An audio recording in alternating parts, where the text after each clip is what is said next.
మనం ఇంతకు ముందు సీతామాత గురించి సీతాయనంలో చెప్పిన విషయాలన్నీ తెలుసుకున్నామండి. సీతామాత వనవాసంలోకి వెళ్ళిన తర్వాత ఆమెకు తోడుగా శ్రీరాముడు అక్కయిన శాంత ఆమెకు ఎంత సహాయం చేసింది. మొట్టమొదటిగా పుట్టిన బిడ్డలను వాళ్ళ మేనత్తే ఎత్తుకుందని కూడా మనం తెలుసుకున్నామండి. సీతామాతతో శాంతకు ఏర్పడిన ఆ ఆధ్యాత్మిక బంధం ఎంత గొప్పదో కూడా మనం తెలుసుకున్నాము. ఇద్దరూ కలిసి గంటల తరబడి చక్కగా ఎన్నో ఆధ్యాత్మిక విషయాల గురించి చర్చించుకునేవారు. అంతేకాదు సోమ, సీతామాత ఆదేశంతో మునులకు ప్రేమగా ఆహారం అందించటం వెనుక ఉన్న ఆ సేవని, ఆ ప్రేమతత్వాన్ని, ఆ ఆత్మీయతను ఎంతో లోతైన సందేశాన్ని మనకి సీతామాత అందించిందండి. అది కూడా మనం తెలుసుకున్నాము. ఎందుకు అంటే సీతాయనం మనకి ఏం చెప్తుంది అంటే ప్రేమతో చేసిన సేవ కేవలం ఆకలిని తీర్చదు, మనసుకు శాంతిని, ఆత్మకు స్వాంతనను అందిస్తుందంటండి. అయితే ఈ రోజు మనం ఏం తెలుసుకుంటున్నాము అంటే ఆహారం గురించి మరి ఎందుకు స్వాంతన లభిస్తుంది? ఆహారం అంటే కేవలం మన ఆకలి తీర్చేది మాత్రమే కాదంటండి. మన శరీరానికి శక్తిని ఇచ్చినట్టే మనస్సుపై కూడా అది ఎంతో ప్రభావాన్ని చూపుతుందంట. అందుకే మనం తీసుకునే ఆహారం పట్ల ఎంతో అవగాహనతో ఉండాలి అని చెప్తుంది సీతాయనం. మనం తీసుకునే వివిధ రకాల ఆహారాలు మన శరీరంపై మాత్రమే కాదండి, మన నాడీ మండలం, మన మనస్సు, మన యొక్క భావోద్వేగాలపై కూడా ఎంతో ప్రభావాన్ని చూపుతాయంట. అందుకే ఆహారం ఎంపిక అనేది మన జీవన విధానంలో ఒక ముఖ్యమైన భాగము అని సీతాయనం మనకి చెప్తుంది. భూమాత మనకి ఎన్నో అవసరాలను తీరుస్తుంది. అదేంటి అంటే మనకు కావాల్సిన ఆహారం ఎక్కడి నుంచి వస్తుందండి? భూమి నుంచే కదా. భూమాత ఎన్నో రకాల మొక్కలను, ధాన్యాలను, పండ్లను, కూరగాయలను మనకు ప్రసాదించింది. అంటే వృక్ష జాతి మనకి ఎంతో ఉపయోగపడుతుంది. మన జీవనానికి అవసరమైనవన్నీ కూడా ప్రకృతిలోనే అందుబాటులోనే ఉంచింది అన్న విషయం కూడా మనకి సీతాయనం చెప్తుందండి. వంట చేసేటప్పుడు మనం ఎంతో కృతజ్ఞతా భావంతో ఉండాలంట. ఇది అందరూ గుర్తుపెట్టుకోవాల్సిన విషయం. మనం ఆహారం వండేటప్పుడు అది కేవలం ఒక వంటకం తయారు చేయడం అని కాకుండానండి, భూమాత మనకు అందించిన వరాన్ని స్వీకరిస్తున్నాము అని భావన, ఆ ఎమోషన్ అనేది మనలో ఉండాలి అంటండి. ఆ క్షణంలో మనస్ఫూర్తిగా మనం కృతజ్ఞతకు వ్యక్తం చేయాలి. ఎందుకంటే ఈ ఆహారం నేను పొందినందుకు ఇప్పుడు ఆ కూరగాయలు అవనివ్వండి, ఒక స్వీట్ తినండి, ఏదైనా మీరు తినండి, ఏదైనా మీరు వండండి. ఆ వండేటప్పుడు ఆ వండటానికి అవసరమైన ఆ కూరగాయలని, ప్రకృతిని, పంచభూతాలని, ఆ యొక్క చూడండి, ఏ వస్తువు చూసినా వంట చేసేటప్పుడు ప్రతిదీ మనకి భూమి నుండే వస్తుంది. ఈవెన్ ఇప్పుడు గ్యాస్ పై చూడండి, గ్యాస్ చూడండి, వాటర్ చూడండి, ఏదైనా మనకి ఎక్కడి నుంచి వస్తుందండి? ఐరన్ అనేది ఎక్కడి నుంచి వస్తుంది?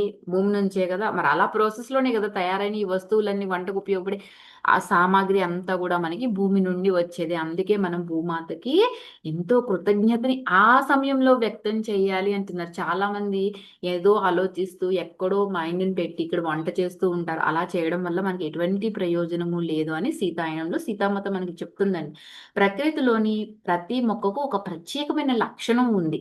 మనం దాన్ని ఎంతో గౌరవంతోనూ, కృతజ్ఞతతో స్వీకరించినప్పుడు ఆ ప్రకృతి ప్రసాదించిన ఆ విలువను మరింతగా గుర్తించగలుగుతామంట. మనకి ఆయుర్వేదం చూస్తున్నామండి.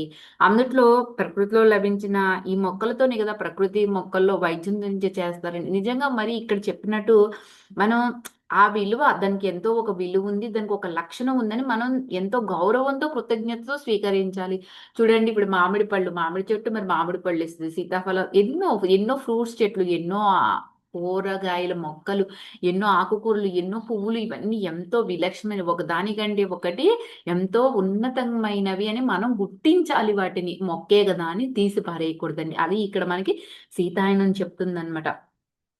అంతేకాకుండా మనం అండి ఆహారం తీసుకునే ముందు ఒక్క క్షణం ఆగి ఆలోచించాలి. ఏమనంటే ఈ ఆహారం, ఏదైతే మనం తీసుకున్న ఆహారం ఉందో ఆ ఆహారం మన దగ్గరకు రావడానికి భూమాత, ప్రకృతి, రైతు, ఎన్నో జీవుల సహకారం ఉంది కదా. వారందరికీ కృతజ్ఞతతో ఆహారాన్ని, అంటే వారందరికీ కృతజ్ఞత తెలియచేస్తూ ఆహారాన్ని స్వీకరిస్తే ఆహారం కేవలం శరీరానికి పోషణే కాకుండా మనసుకు కూడా ఎంతో సంతృప్తిని అందిస్తుందంటండి. ఆహారాన్ని గౌరవించాలని చెప్తుంది సీతాయనం. ప్రకృతిని ప్రేమించమని చెప్తుంది. అలాగే భూమాతకు కృతజ్ఞతలు తెలియజేయమని చెప్తుందనమాట. ఇన్ని లక్షణాలు ఇవన్నీ చెప్తుంది సీతాయనంలో సీతామాత కూడా మనకి చెప్తుందండి. ఎందుకంటే భూమాత అండి మనల్ని ఆహారం ద్వారా నిలిచి ఉండేటట్లు ఒక ప్రణాళిక సిద్ధం చేసిందంటండి. అలా చేయడం వల్ల మన యొక్క అవసరాలన్నీ తీరేటట్టు కూడా ప్రణాళిక రచించబడిందంట.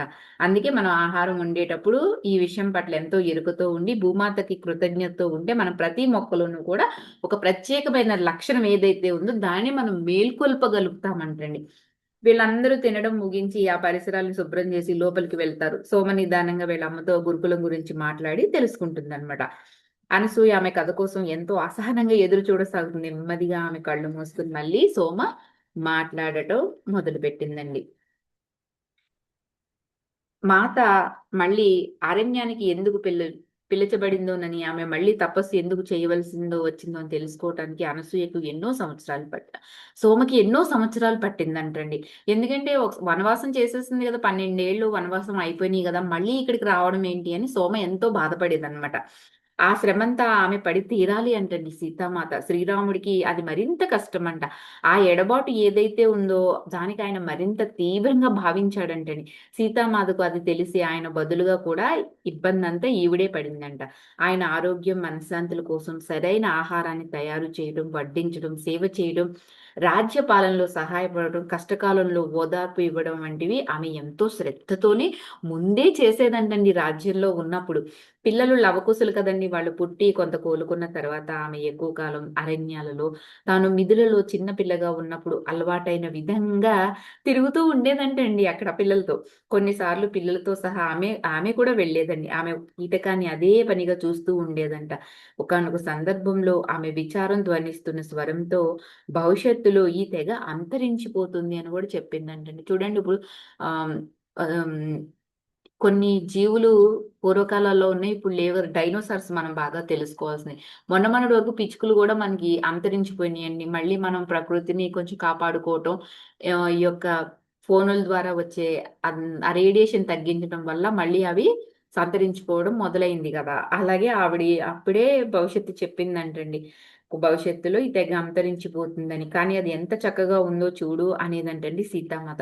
ఒక్కోసారి ఉల్లాసంతో ఆమె ముఖం ఎప్పుడూ మెరుస్తూ ఉండేదండి. అన్ని రకాల పక్షులు కూడా వీళ్ళ కుటీరం వద్దకే వచ్చేవంట. సీతామాత వాటినన్నిటినీ అలా పిలిచేదండి. వాటి భిన్న రూపాలు, రంగులు, అవి చేసే వివిధ శబ్దాలున్నాయి కదా! అన్నీ ఆమెకు ఆనందం కలిగించేవంట. ఆమె వాటి సమక్షంలో ఎంతో హాయిని కూడా పొందేదంట. అదే మనమైతే ఈ కాకి గోలేంటి, ఈ పిట్టల గోలేంటి అంటాము. మనం ఎంతో అసహించుకుంటాం. కానీ సీతామాత చూడండి నిజంగా ప్రతి దాన్ని ఆస్వాదిస్తుందండి. మాత అలా పెద్ద పెద్ద పక్షుల కళ్ళల్లోకి చూడటానికి ఇష్టపడేదంట. అప్పుడు ఆమె వాటితో మౌనంగా సంభాషిస్తుందంట అనిపించేదంటండి సోమకి. ఆమె ఒకసారి దానిని దృశ్య మార్పిడి అని చెప్పిందంట. ఆమె వాటి మనస్సుల్లోని చిత్రాలను చూడగలిగే వాటికి చిత్రాలను పంపించేదంటండి. అంటే వాటి కళ్ళ ద్వారా చూసి వాటి మనసులో ఏముందో ఆమె ఒక చిత్ర దర్శనం చేసి వాటికి చిత్రాలను పంపించేదంట. ఈ విధంగా వారు సమాచారం జరుపుకునేవారంటండి ఆ పక్షులు, సీతామాత. ఒకరోజు వీళ్ళు అడవి గుండా నడుస్తూ ఉండగా ఆమె అక్కడక్కడ ఆగి వీటితోనూ అంటే అలా మొక్కలతో మాట్లాడడం ఆశ్చర్యంతో సీతామాత నువ్వు ప్రకృతిని ఎంతో ప్రేమతో నింపుతున్నావు కదా! ప్రేమలో ఇంత గాఢతను నేను ఇంతకు ముందు అనుభవించలేదు అని సోమ అంటుందండి. అప్పుడే నాకు అర్థమైంది ఆమె ఇక్కడ ఉన్న లక్ష్యం కూడా అదేనని సోమకు అర్థమైందండి. ఎందుకంటే ఆ ప్రేమ తత్వాన్ని ఆ అడవుల్లో ఉన్న ప్రతి మొక్కకి, ప్రకృతికి అందించాలని ఆమె అక్కడికి వచ్చిందంటండి. అసలు అంతరార్థం ఇదే అన్నమాట. ఆమె నవ్వుతూ "ఎందుకంత ఆశ్చర్యపోతున్నావు సోమ" అని అడుగుతుందండి. ఈ జంతువులు, వృక్షాలు ప్రేమకి ప్రత్యక్షీకరణలంటండి. అవి వేరే ఏ ఇతర కారణం చేత కూడా ఈ ఉనికిలోకి రాలేదంటండి. ఆ తరువాత విచారంతో మళ్ళీ ఇలా చెప్తూ ఉంటుందన్నమాట. అది అంటే ఇప్పుడు చూడండి మనం గూడా కొన్ని పక్షుల్ని, జంతువుల్ని పెంచుకుంటాం గదా! ఎంతో ప్రేమ వాటి నుంచి మనం ప్రేమ తత్వాన్ని అవి వ్యక్తీకరించేవి అని చెప్తుందండి.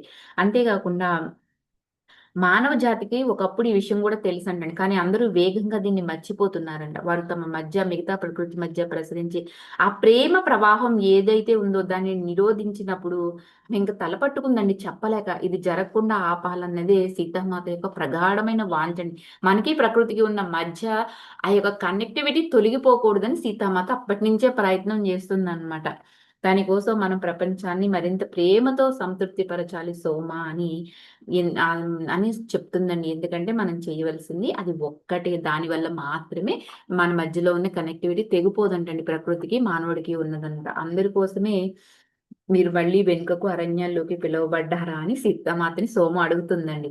ఆమె నవ్వుతుంది. కారణాలు నీకు తెలుసు సోమ, వాటి గురించి పదే పదే ఎందుకు మాట్లాడతావు అంటుందనమాట. కొన్ని నిమిషాలు మౌనం తర్వాత సీతామాత చెప్తుందండి. ఏంటంటే మందిరంలో సౌకర్యవంతంగా ఉంటుంది. నువ్వు అక్కడ ఉంటావా అని సోమని అడుగుతుందనమాట. సోమ తలాడిస్తూ మీరు ఎక్కడుంటే నేను కూడా అక్కడే ఆనందంగా ఉంటాను. మీరు అనుమతిస్తే విశ్వంలోని చీకటి మూలాలకు కూడా మీతోనే వస్తాను అని ఎంత ప్రేమతో చెప్తుందో చూడండి సోమ. అప్పుడు సీతామాత నవ్వుతుంది. నువ్వు నన్ను అనుసరించావు. నేను ఎక్కడికి వెళ్ళినా నువ్వు అక్కడే ఉంటావు సోమ. అది ఎప్పటికీ అలాగే జరుగుతుంది అని సీతామాత సోమతో అంటుందండి. Thank you for watching. Like చేయండి, షేర్ చేయండి. మరి మీ విలువైన అభిప్రాయాలన్నీ కూడా తెలియజేసుకోండి. మిగతాది రేపు తెలుసుకుందాము. థ్యాంక్